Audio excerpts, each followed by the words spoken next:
When it comes to the Chevy 2500 platform, the Essentials kit with a 3-inch lift and 35-inch tyres is the most practical setup that you can get into.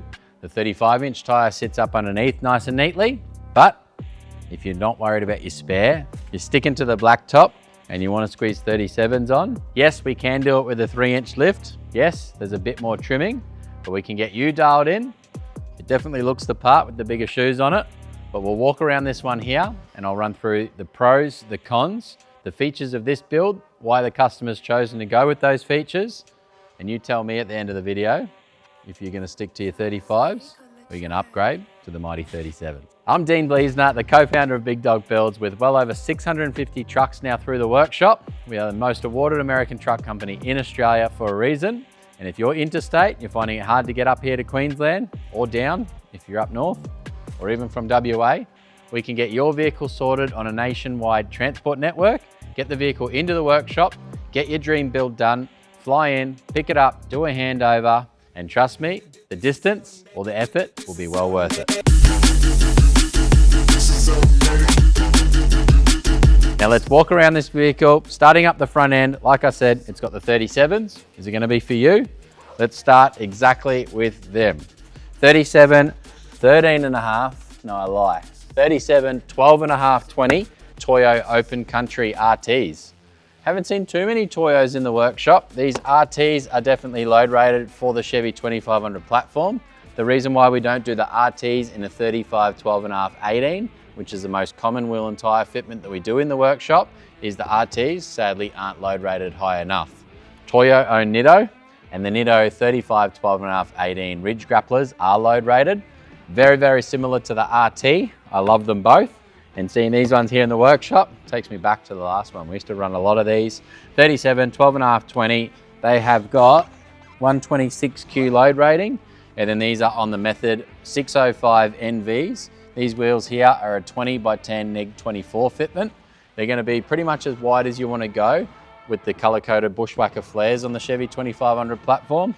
Like I said, if you're installing a big wheel and tyre combination like this one here, up the front end, I would recommend jumping up to a 5-inch lift. You're definitely going to get a lot better ride, less trimming, but we can now do it on a 3-inch lift. With the color-coded flares in here, we go for a little bit of extra trimming, but thanks to these kickback mud flaps now, the trimming doesn't look too bad and the rocks aren't going to flick up the side of the vehicle, and that big tyre can swing in there without any rubbing at all.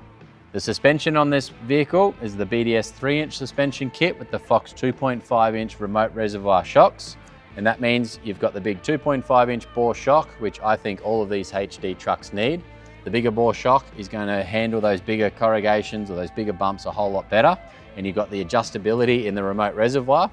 That's where the additional oil's stored. By controlling that shock absorber with the low speed and high speed adjustable modes on the Fox 2.5, you're going to be able to dial in a really, really nice ride, whether you want soft or whether you're wanting to firm it up, whether you've got a trailer on the back or whether you're just in a stock form, just like this one here. One other thing with the wheel and tyre combination and this suspension kit, we've done a bumper spacer kit on the front end there. So moving that bumper spacer forward a little bit, about 20 mil or so, is going to mean that we don't have to do any trimming to the metal bar itself. And although the team could have washed it before I got it on video, this brand new black 2500 still looks the part. Like I said, color-coded Bushwacker flares, 3-inch lift and 37s. We'll swing down the side here and show you the electric side steps. The electric side steps on this one here, this customer has got the little kids, I believe, and the XL side steps make getting in and out of a vehicle, even with 3-inch lift, super, super easy. The factory vehicles are quite hard to get up and down, or the factory side steps. So installing the electric ones, whether it be the Vision series from AMP Research or these XL series, the XL give you that extra little sill on the side, which means if there are any stones that flick past back the wheel, it's going to hit up on there before it hits the sill of the vehicle itself. And like I said, getting up and down these ones here definitely make it nice and easy. And that's that.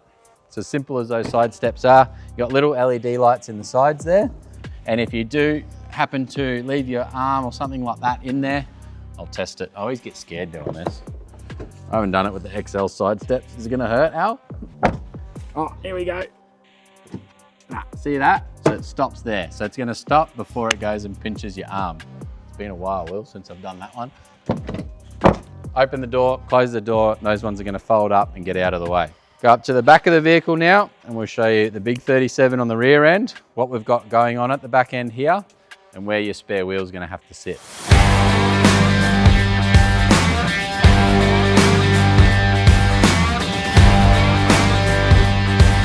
The rear end of the vehicle, customer went for a factory real truck electric tonneau cover on the back there.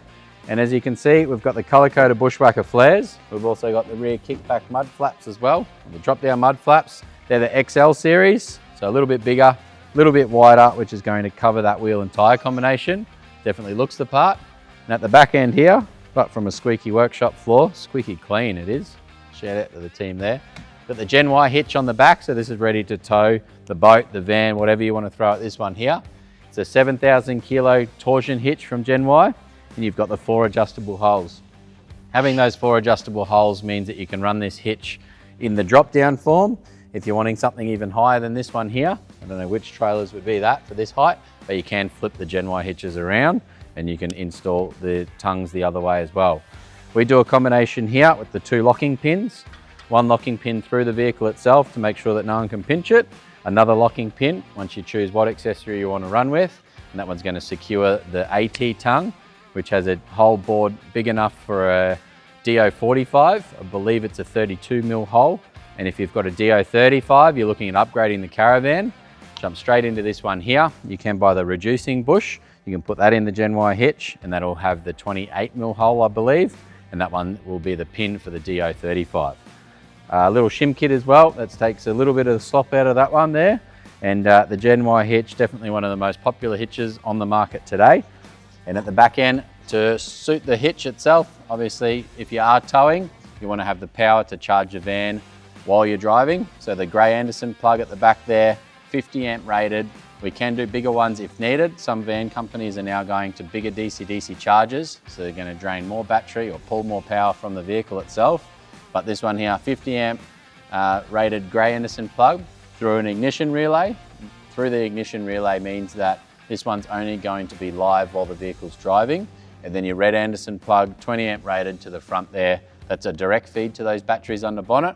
If you've got a solar blanket, you're wanting to charge up the batteries underneath the bonnet by opening and closing those doors, having the electric side steps drop down, all the computers turn on in the vehicle itself. The amount of power that these things run just by opening and closing doors all day long, it is quite easy to send them flat. So plugging in a blanket with a regulator already on the blanket itself will keep those batteries in good nick.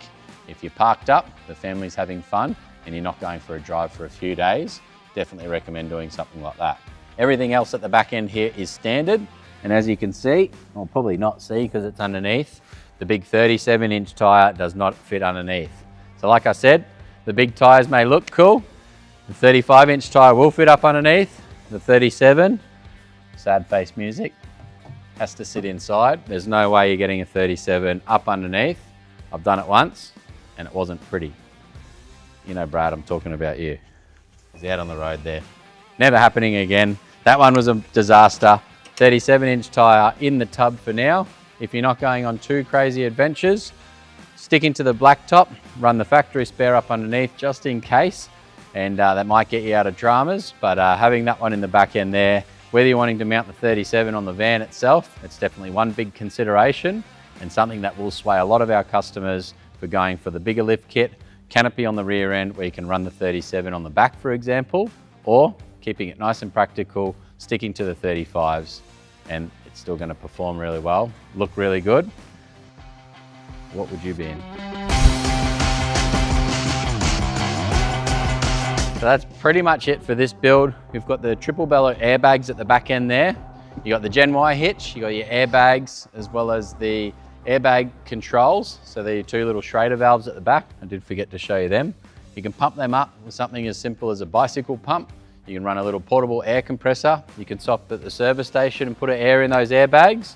But if you want to step it up a notch, the Air IQ setup that we do gives you a little remote control that you can have inside the cab. And that one there, simply wake up the controller, unlock it once it's paired to your vehicle itself. So when this does connect to your vehicle, if you're out on the road, you can connect easily. I always wake up the controller because we are filming the vehicles in the workshop while it still is in the programming stage before quality control check. This one has picked up the white vehicle right behind Will's shoulder there. But you can wake up the screen, you unlock it, and then you can get your presets done. So 7 different settings at the top end of the controller. You can go through and you can set those ones to different settings. Once you know where the boat's happy, the caravan's happy, for example, that's going to be the spot to do that. You can also inflate both airbags together on that one there, deflate both airbags together. Or if you wanted to inflate each individual airbag, you can do that quite simply as well. Another good thing with this one here is you've got an app on your phone, and it'll pop that one open. See if I can get it right with the app on the phone. There's so many builds here, you won't have this drama connecting to your airbags when you're out on the road. Once you set your controller up, you're ready to rumble. This one here, it's wigging out. It's picking up all sorts of airbags in all of these vehicles around the workshop itself. But having an iPhone app, Android app, or the remote control, inflating, deflating those airbags, presetting the different settings to the different trailers on the back end there. This is the essentials with the big tyres and a couple extra luxuries on top as well. I love it. I do like the big tyres. So that's it. We're low, we're wide, and we got the big 37-inch tyres. If you're a fan of this one, guys, check this video out. If you want to see these things boogie up the beach, this season here's one to watch. These 2 Chevy builds as well. Don't forget to watch those ones. I'm keen to see your one come into the workshop.